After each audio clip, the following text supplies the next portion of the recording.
அது 153வது வசனத்தை ஒருவர் செய்யுங்கள். 119 153 பார்த்து என்னை விடுவியும், உமது வேதத்தை மறவேன்.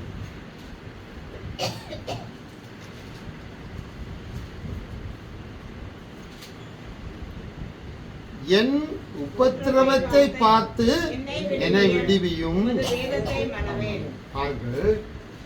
சங்கீதக்காரன் எவ்வளவு தெளிவாக சொல்கிறார். நான் உம்மை மேன்மைப்படுத்துவதனால் என்னை நீர் விடுவியும் என்று கேட்கவில்லை. நான் ஆலயத்திற்கு ஒழுங்காக செல்வதனால் நீர் என்னை விடுவித்தருளும் என்று கேட்கவில்லை. என் உபத்திரவத்தை பார்த்து என்னை நீர் விடுவியும். அல்லேலூயா. உபத்திரவம் இல்லாதவர் உலகத்தில் யாருமே இல்லை. எனவே இதை நாம் பார்க்கின்ற போது ஆண்டவர் உபத்திரவமிலிருந்து விடுதலையை தருகிறவராக இருக்கிறார். எனவே என் உபத்திரவத்தை பார்த்து என்னை விடுவியும் என்று சொல்லி தாவீது சங்கீதக்காரன் இவ்வளவு தெளிவாக கேட்கிறார். எனவே ஆண்டவர் நம்முடைய உபத்திரவங்களை பார்த்து நம்மை விடுவிக்க வல்லவராக இருக்கிறார். இதை நாம் யாத்திராகமம் 3ஆம் அதிகாரத்தை திருப்பிக் கொள்வோம். யாத்திராகமம் 3ஆம் அதிகாரம் 7வது வசனத்தில் இருந்து 10வது வசனம் வரை உள்ள. அப்பொழுது கர்த்தர், எகிப்தில் இருக்கிற என் ஜனத்தின் உபத்திரவத்தை நான் பார்க்கவே பார்த்தேன். ஆலோட்டிகளின் நிமித்தம் அவர்கள் இடுகிற கூக்குரலை கேட்டேன். அவர்கள் படுகிற வேதனைகளை மறந்திருக்கிறேன். சரி, பாருங்க. இப்போது எகிப்திலே இஸ்ரவேல் ஜனங்கள் என்ன செய்கிறார்கள்? உபத்திரவப்படுகிறார்கள். உபத்திரவப்பட்ட போது ஆண்டவர் அதை பார்க்கிறார். அப்படி ஆனால் நம்முடைய உபத்திரவங்கள், நம் குடும்பங்களிலே வீடுகளிலே அநேக உபத்திரவங்கள் இல்லையா, நமக்கு பலவீனங்கள், நோய்கள் நம்மை தாக்கி விடுவதன் மூலமாக நாம் உபத்திரவத்திலே இருக்கிறோம் இல்லையா. நம் வீட்டிலே நம்ம அநேக தேவைகள் இருக்கிறது, பண தேவைகள் இருக்கிறது. ஆனாலும் இவைகள் சந்திக்கப்படாதனாலே நாம் உபத்திரவத்திலே இருக்கிறோம். கடனை கொடுத்தவர்கள் நம்மை அதை கேட்டு உபத்திரவப்படுத்துகிறார்கள். எனவே இந்த உபத்திரவம் மத்தியில் இருக்கும்போது ஆண்டவர் நம்மை காண்கிறவராக இருக்கிறார். எனவே தான் பாருங்கள், இந்த இஸ்ரவேல் ஜனங்கள் அங்கு அடிமைகளாக இருக்கிறார்கள். இந்த ஆளோட்டிகள் அவர்களை மிகவும் பாடுபடுத்துகிறார்கள். ஆளோட்டிகள் என்பது யார்? ஒரு வேலை ஸ்தலத்திலே சூப்பர்வைசராக இருக்கிறவன் தான் ஆளோட்டி. இவன் ஆளுகளை ஓட்டி செல்கிறவன். இவன் அவர்களை படுத்துகிற பாடுகள், வேதனைகளை அவர் கண்டு எகிப்தியர்களின் கைக்கு விடுதலையாக்கவும் அவர்களை அந்த தேசத்திலிருந்து நீக்கி கானானியரும் ஏத்தியரும் எமோரியரும் பெர்சியரும் ஏவியரும் எபூசியரும் இருக்கிற இடமாகிய பாலும் தேனும் ஓடுகிற நலமும் விசாலமான தேசத்திலே கொண்டு போய் சேர்க்கவும் இறங்கினேன் என்கிறார். அப்படியானால் பாடுபடுகின்ற போது, நாம் உபத்திரவப்படுகின்ற போது உபத்திரவத்தின் ஆண்டவர் ஒரு விடுதலை தர வல்லவராக இருக்கிறார்.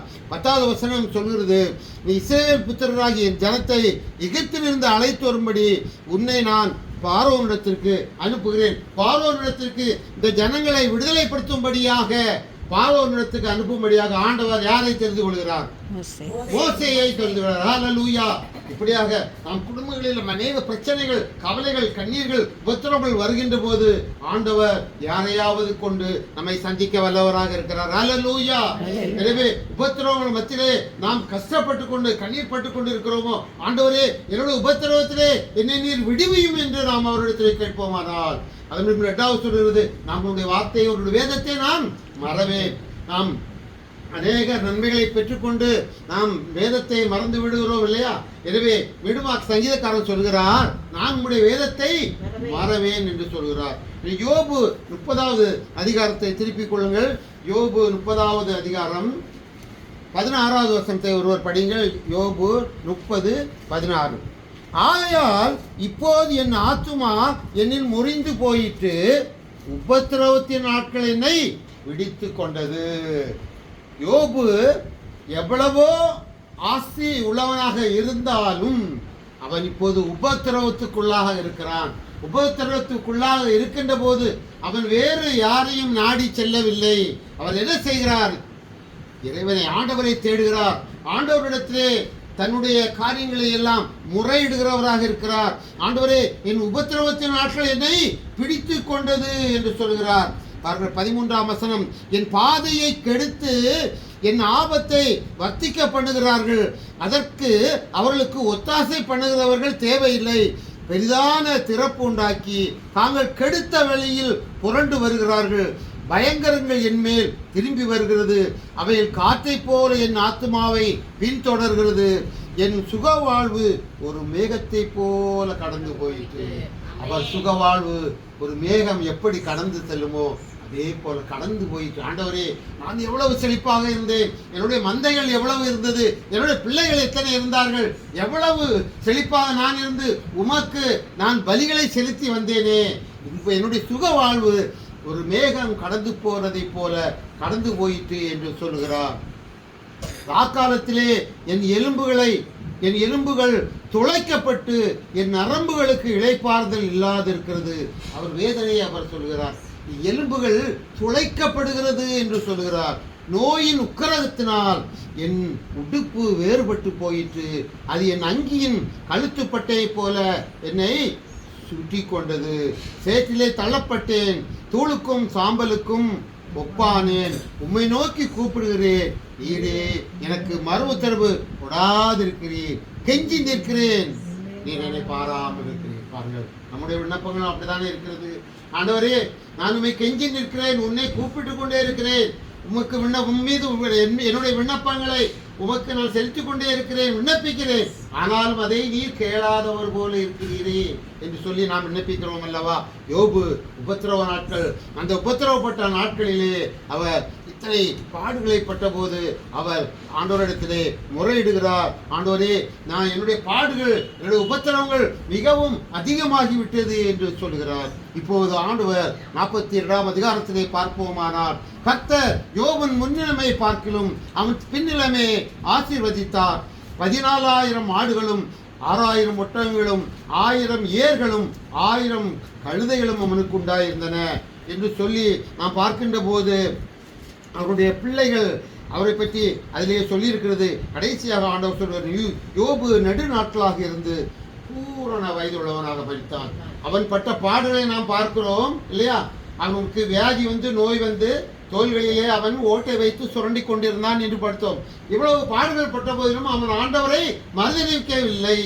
அவன் உபத்திரவத்துக்குள்ளாகப்பட்டான். ஆண்டவர் சொல்கிறார், உபத்திரவத்தின் குகையிலே நான் உன்னை புடமிட்டேன். ஆண்டவர் எதற்கு நமக்கு அந்த உபத்திரவத்தை தருகிறார்? நம்மை புடமிட்டு நம்மை தெரிந்து கொள்கிறார். புடமிடுகின்ற போது நீ சுத்த பொன்னாக மாறுகிறாயா, இல்லையாயின் அந்த நெருப்பு தணல் தாங்க முடியாமல் நீ எரிந்து போய்விடுகிறாயா என்று நம்மை அவர் உபத்திரவத்துக்குள்ளாக வழிநடத்துகிறார். நாம் அதிலே வீழ்ந்து போனோமானால் நம்முடைய வாழ்வு வீழ்ந்து போகிறது. நாம் அதிலே எதிர்த்து நின்று ஆண்டவரை பிடித்து கொண்டோமானால் ஆண்டவர் யோபுக்கு கொடுத்ததை போல அநேக நன்மைகளை அவர் தருவதற்கு ஆயத்தமாக இருக்கிறார். தொடர்ந்து அப்படியாக அப்போஸ்தலர் 7ஆம் அதிகாரத்தை திருப்பிக் கொள்வோம். அப்போஸ்தலர் 7ஆம் அதிகாரத்திலே 10வது வசனத்தை பாருங்கள். 10வது வசனம் இப்படியாக, நம்முடைய ஜனங்களை வஞ்சனையாய் நடப்பித்து. அப்போஸ்தலர் 7ஆம் அதிகாரம் 10வது வசனம். தேவனோ அவனோடு கூட இருந்து எல்லா உபத்திரவங்களில் நின்றும் சமூகத்திலே கிருபையையும் ஞானத்தையும் அறிவித்தார். அந்த ராஜா அவனை எகிப்து தேசத்திற்கும் தன் வீடு அனைத்திற்கும் அதிகாரியாக யாரை? கரெக்டா சொல்லிட்டீங்க. அப்போ அந்த யோசேப்பு எத்தனை பாடுகளை பட்டார்? யார் மூலமாக? தன்னுடைய சகோதரர்கள் மூலமாக. அவனை என்ன பண்ணினார்கள்? விற்று போட்டார்கள். வியாபாரிகள் கரத்திலே விற்று போட்டார்கள்.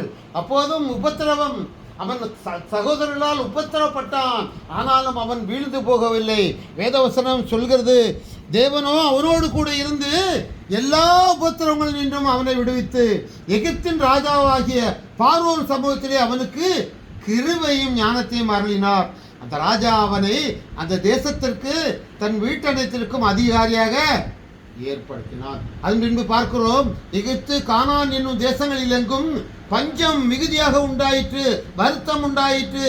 நம்முடைய பிதாக்களுக்கு ஆகாரம் கிடையாமல் போயிற்று. அப்பொழுது எகிப்திலே தானியம் உண்டு என்று யாக்கோபு கேள்விப்பட்டு நம்முடைய பிதாக்களை முதலாந்தரம் அனுப்பினான்.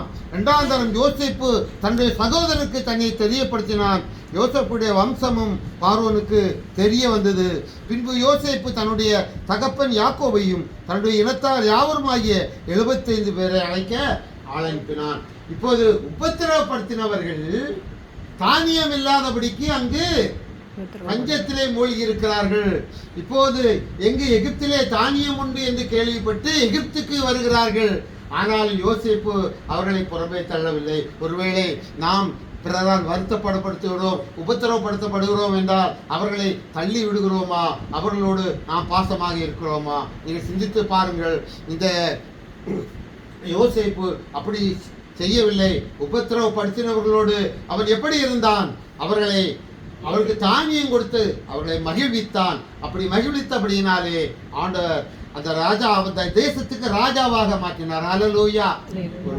ஒரு ஒதுக்கப்பட்டவனை, விற்கப்பட்டவனை, இல்லை எல்லாராலும் சிறைச்சாலையில் இருந்தவனை, தள்ளப்பட்டவனை, தொடர்ந்து உபத்திரவத்திலேயே வாழ்ந்தவனை அந்த தேசத்துக்கு ராஜாவாக மாற்றினார். அல்லேலூயா. தானியங்கள் இருக்கின்ற போது அவருடைய சகோதரர்களுக்கு தானியங்களை கொடுக்கும்படி ராஜாவாக உயர்த்தினார். அல்லேலூயா. தேவன் இதே போல நம்மிலும் அநேக உபத்திரவங்கள், நம் குடும்பங்களிலே, நம்முடைய பிள்ளைகள் மத்தியிலே அநேக உபத்திரவங்கள் இருக்கலாம். வீடை கட்ட முடியாதபடிக்கு அநேக பிரச்சனைகள் இருக்கலாம். நம் பிள்ளைகளை படிக்க முடியாதபடிக்கு நமக்கு அரங்களிலே பணங்கள் இல்லாமல் இருக்கலாம். குடும்பங்களிலே நோய்களினாலே அநேக பாடுகள் இருக்கலாம்.